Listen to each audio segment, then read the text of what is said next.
last batch of, I'm going to leave a little bit on the side for the scones. And now I'm going to make more scones. So scones are a quick bread made from flour, wheat flour. Oh, that's not the right one. I need my dry one.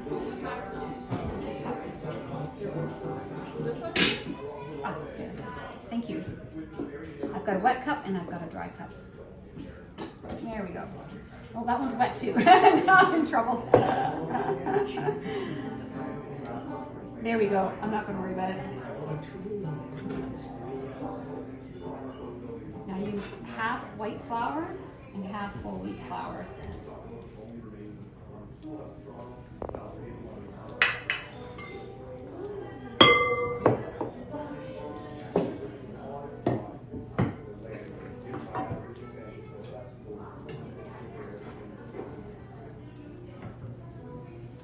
Now you notice I'm not measuring with a measuring cup. Recipes at that time were by the pound. That's a British system of measure. But if they did, they just use cups like this, or teaspoons. They didn't have standardized measuring cups.